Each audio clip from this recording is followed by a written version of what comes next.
Happy Friday. Today, we're talking about Department Q. Ooh, buddy. I've had a bad morning. Seriously, I went in there, opened the cabinet, was going to make me some Blackout Coffee. And guess what? We're out. And I think we know why. Because you drank the last of it, and you didn't let me know.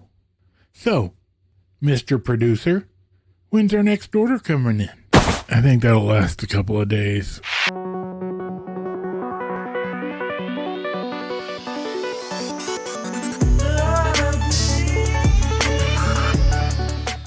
Happy Friday, friends.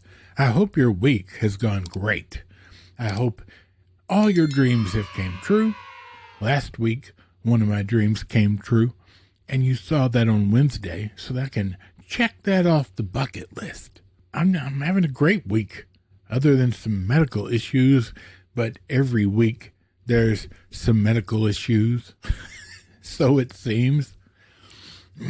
I gotta be honest, ever since February, when I ended up in the ICU, it seems like there's been little things here and there to bother me medically, and now I've got to get a heart cath done, and it sounds scary, but I don't know. What do you think? Squeaky, have you ever had that done? No? I've had a lot of people tell me it's not a big deal. And so I try not to worry about it. It's just something they do. So, how about you? Have y'all had anything like that going on? Let me know in the comments down below. Medical problems, they make it sound so scary, or they make it sound like it's no big deal. But last I checked, a lot of people die in the hospital for routine stuff. So, sometimes it can take a lot for you to stay positive. But my friends, I'm telling you, stay positive. You have to. There's always something bad happening, right? If you're watching the news, that's all they talk about is bad stuff happening. You know why? Because it's easier to control you if you're feeling depressed and negative about life. So anyway, that's my Friday rant. But it's true. Don't listen to all the nonsense and garbage. Don't let it, hold you down or hold you back from anything. Keep moving forward, friends.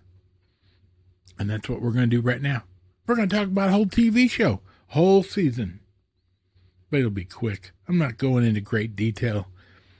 But I got to tell you, this TV show knocked it out of the park. Let's take a look at Department Q.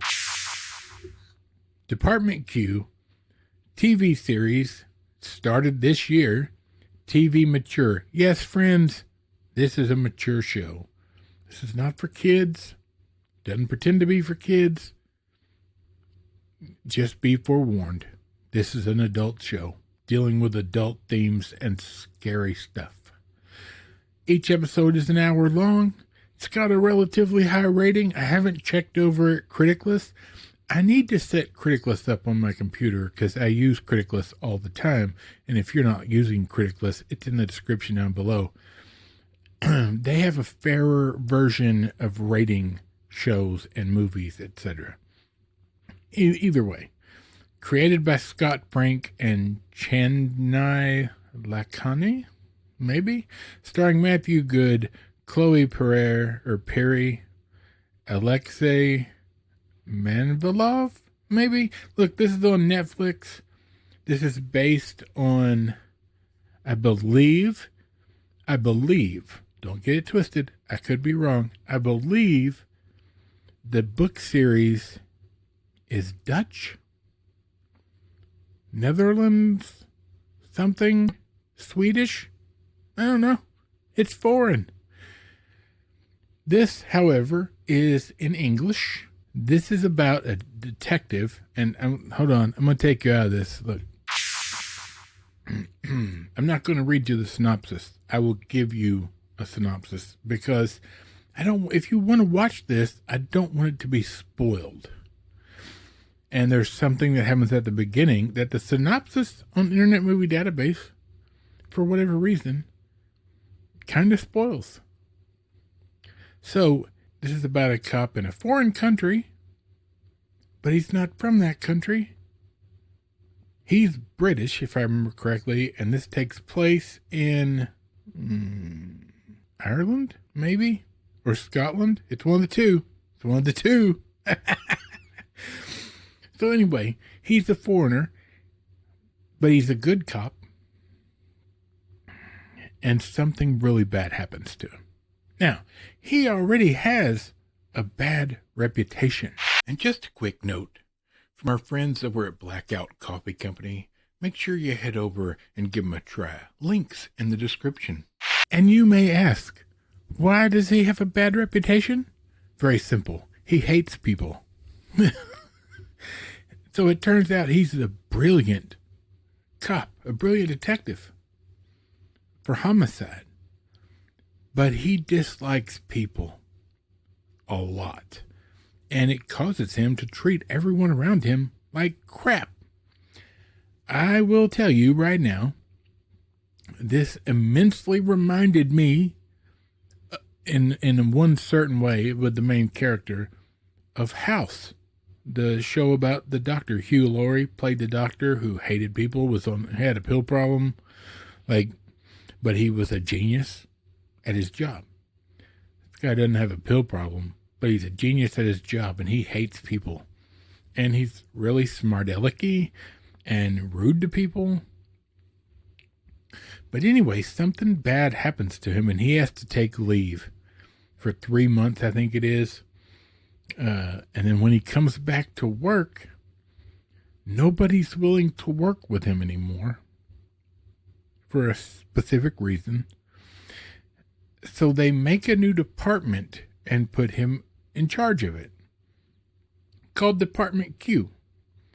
And it's a department that looks at cold cases and sees if anything was missed, or if there's if somebody didn't do the job well or whatever, and they try to solve it. He's given an assistant, and then he ends up with another person on the team, and it ends up being 3 people on the team.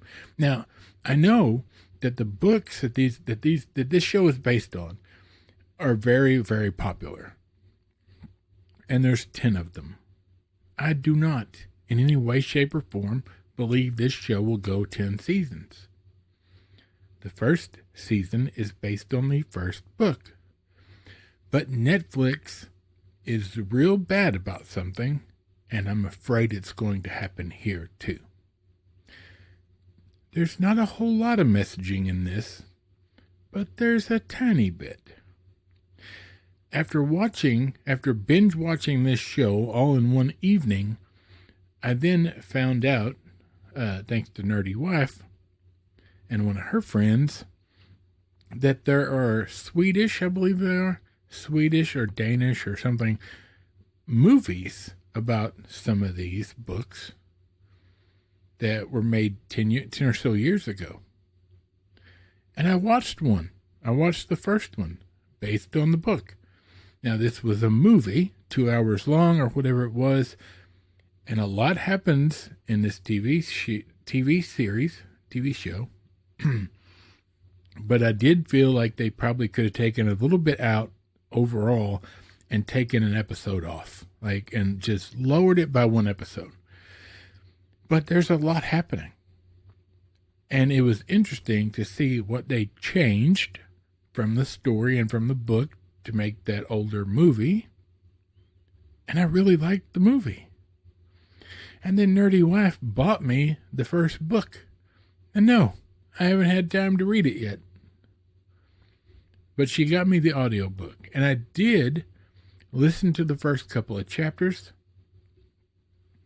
And there's a lot that they've changed, even in the TV show. But I'm going to listen to the whole book and then I will review it. I'm not going to review the older movie, I don't think, because there's only so much time in the day, friends. But anyway, I'm getting off track. The basis for this show is fantastic. And even though this character is a jerk, boy, did he remind me of myself. And it was quite enjoyable. And the show's not bad, but Netflix has a horrible thing that they do religiously almost, where they will put out a good first season, and then the second season they put a bunch of garbage in it. A bunch of messaging, a bunch of shenanigans, and ruin a good show. And then when the show fails, after having such a great first season, then the second and third season fail, they're like, oh, guess y'all don't like this. Cancel it. When they're the ones that have made the mistake. Especially in cases like this where you have a book series to follow. Just follow the book. Follow the book. There's a reason it's popular.